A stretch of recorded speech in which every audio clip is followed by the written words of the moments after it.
আসসালামু আলাইকুম। আশা করি সকলে আলহামদুলিল্লাহ ভালো আছো। আজকে আমি তোমাদের সাথে ঢাবি বি ইউনিটে ইংরেজির যেসব টপিকস থেকে প্রশ্ন আসে সেগুলো নিয়ে আলোচনা করতে যাচ্ছি।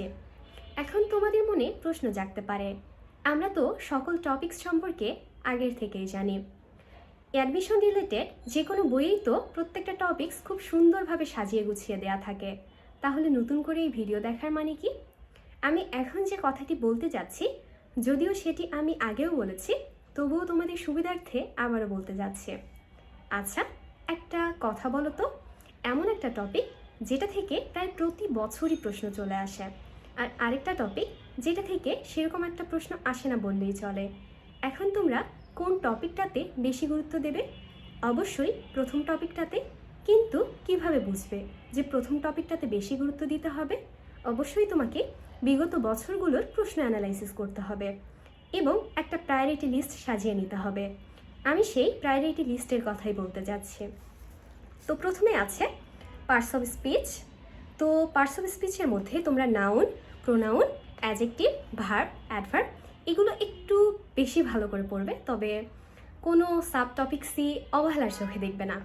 আর হচ্ছে ভার্বের মধ্যে আমি যদি এক্স্যাক্টলি কোনটা স্পেশাল বলি, পজিটিভ ভার্ব এবং সাবজেক্টিভ ভার্ব এই দুটো খুবই ভালো করে পড়বে।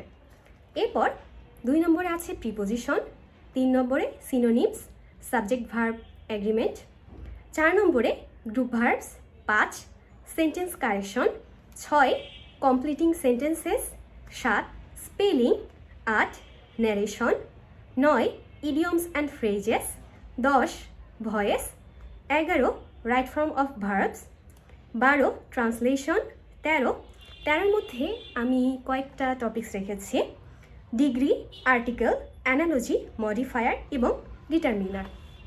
এখন বলো তো আমি কোন টপিকের কথা বলিনি? এবং বলতে পারো যে এই যে এতগুলো পয়েন্ট আছে, এমন একটা টপিক আছে যেটা এতগুলো পয়েন্টের মধ্যে কোনো টপিকের সাথেই তুলনীয় নয়, সেটি হচ্ছে ভোকাবুলারি। তুমি এমসিকিউ ভালো করতে চাও, তোমার অবশ্যই ভোকাবুলারি লাগবে। লিখিতে ভালো করতে হলে অবশ্যই তোমাকে ভোকাবুলারি স্কিলের প্রতি যত্নবান হতে হবে। এখন কথা হচ্ছে যে এই টপিকটা কিভাবে পড়বে সেটি যদি আমি বলি, প্রত্যেক দিন কিছু কিছু করে মুখস্থ করবে। এবং আবারও বলছি যে প্রত্যেকটা টপিক্সের সাথে এই টপিকটি আমি এজন্যই রাখিনি যে একটা টপিকের সাথেও এটা তুলনা করা যাবে না। এটা এমন একটা টপিক যেটা তোমার সারাটা জীবন কাজে লাগবে। আর আরও কিছু কথা বলি, আমি যখন প্রশ্ন অ্যানালাইসিস করছিলাম আমি কিছু সমস্যার সম্মুখীন হয়েছি। আমি আমার প্রায় প্রত্যেকটা ভিডিওতেই এই জাতীয় কথাবার্তা বেশি বলি যে তোমরা এই ধরনের সমস্যায় পড়তে পারো বা এই নিয়ে তোমাদের কনফিউশন সৃষ্টি হতে পারে। কেননা আমি যখন যে কোনো ভিডিও দেখতাম, ভিডিও দেখার পর আমার মনে হতো আরে এই নিয়ে তো আমি কনফিউশনে পড়ে গিয়েছি, এখন আমার কি হবে? তো আমি চেষ্টা করি যে আমার মতো যারা আসলে কনফিউশনে পড়তে পারো কিংবা সমস্যায় পড়তে পারো তারা আসলে সমাধানটা কোথায় পাবে। এখন কথা হচ্ছে যে আমি যখন প্রশ্ন অ্যানালাইসিস করছিলাম তখন আমার চোখে পড়লো এমনও প্রশ্ন আছে যে প্রশ্নের উত্তর প্রায় কয়েকটা টপিক্সের আন্ডারে পড়ে যায়। এমন একটা প্রশ্ন দেখলাম যেটার উত্তর তোমার হচ্ছে স্পেলিংয়েও পড়ে, আবার হচ্ছে তোমার ভোকাবুলারিতেও পড়ে যায়। এখন তোমরা বলতে পারো আপু আপনি আজকে যে যে টপিক্সের নাম বলেছেন এই টপিক্সের মধ্যে এমন কিছু টপিক্স আছে যেগুলো থেকে কখনোই প্রশ্ন আসে না।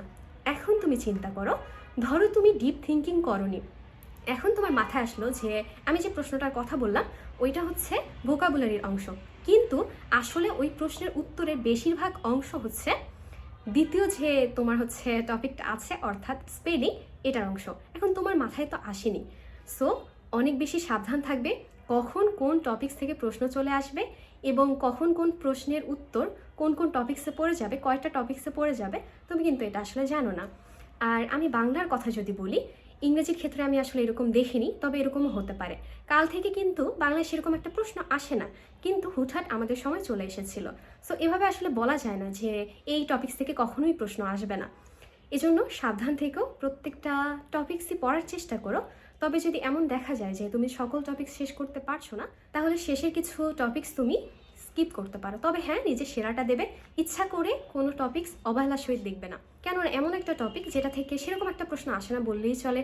বিগত 5 বছর একটাও প্রশ্ন আসেনি, তাই বলে কি এবছর প্রশ্ন আসবে না? অবশ্যই না। আমি শুধু বলেছি সামনের দিকের যে টপিকসগুলো আছে সেগুলো থেকে প্রশ্ন আসার সম্ভাবনা সবচেয়ে বেশি, এবং শেষের দিকের যে টপিকগুলো আছে এগুলো থেকে যে প্রশ্ন একদমই আসবে না এমনটা তো না।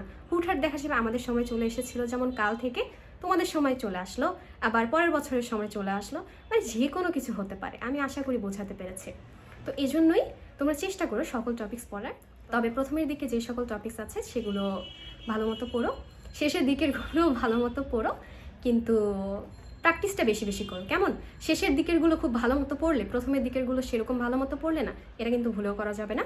তাই সাবধানে থেকো, ভালো মতো পড়াশোনা করো, প্র্যাকটিস করতে থাকো। ইনশাল্লাহ তুমিই পারবে। দেখা হবে পরবর্তী ভিডিওতে। ভালো থেকো, সুস্থ থেকো। আল্লাহ হাফেজ।